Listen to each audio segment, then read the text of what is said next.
Hello বন্ধুরা, আশা করি সকলেই ভালো আছেন। আজকের সপ্তাহের সামার স্ল্যামে কিন্তু দুর্দান্ত অনেক ঘটনা ঘটেছে। তার মধ্যে একদম মেন ইভেন্টে অনুষ্ঠিত হয়েছিল কডি রোডস ভার্সেস জন সিনার একটি ম্যাচ ডাব্লিউডাব্লিউ টাইটেলের জন্য। চলুন সম্পূর্ণ ম্যাচটিকে নিয়ে প্রপার অ্যানালাইসিস করা যাক। আমরা কিন্তু জানি সামার স্ল্যামে এদের মধ্যে ম্যাচ অফিসিয়ালি কনফার্ম হয়ে গিয়েছিল। তো এই জন্য কিন্তু নানা রকমভাবে স্পয়লার এবং রিপোর্ট পাওয়া যাচ্ছিল যে ম্যাচটিতে কিন্তু কডি রোডস যে কোনোভাবে জয়লাভ করতে পারে।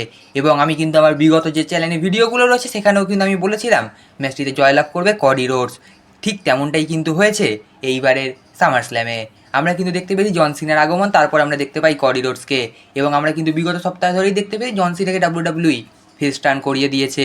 এবং কডি রোডসের আচার আচরণ দেখে বোঝাই যাচ্ছে যে কডি রোডস কিন্তু হিল টার্ন করেছে। ঠিক তেমনটাই কিন্তু হয়েছে এইবারের সামার স্ল্যামে। জন সিনা কিন্তু প্রতিবারের চেনা চরিত্র রূপে অর্থাৎ ফেস টার্ন করে কিন্তু আমাদের সামনে আসেন। এবং তারা কিন্তু প্রায় 35 থেকে 40 মিনিট আমাদেরকে পারফরমেন্স দিয়েছিল। ম্যাচটিতে কিন্তু সত্যি A+ গ্রেডের একটি ম্যাচ ছিল, কারণ ম্যাচটিতে দুজন রেসলারই কিন্তু দুর্দান্ত পারফরমেন্স দিয়েছে।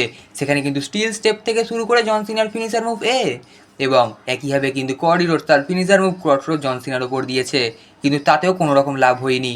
তবে একদম শেষ পর্যায়ে সেখানে কিন্তু আমরা দেখতে পাই কডি রোডস জন সিনাকে তার ফিনিশার মুভ দেয় এবং 1, 2, 3 ম্যাচটিতে জয় তুলে নেয় কডি রোডস।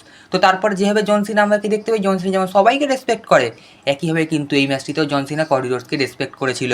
অর্থাৎ ম্যাচটিতে কডি রোডস জয়লাভ করলেও তারপরে কিন্তু আমরা দেখতে পাই জন সিনা কডি রোডসের সাথে হাত মেলান এবং জন সিনা যেভাবে করে কডি রোডসকে এটি হাত করে নেয়।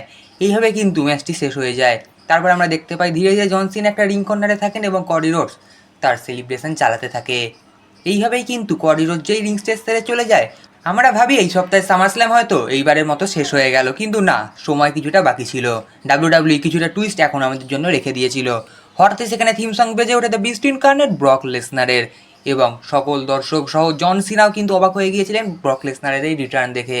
কারণ আমরা কিন্তু অনেকেই ভেবেছিলাম যে প্রায় 2 বছর আগে যেখানে সামার স্ল্যাম খেলে ব্রক লেসনার ডাব্লিউডাব্লিউ থেকে রিটায়ারমেন্ট নিয়েছিল এবং সকলেই ভেবেছিল যে ব্রক লেসনার রিটার্ন করবে না, সেখানে কিন্তু আমরা আবার ব্রক লেসনারকে দেখতে পাই।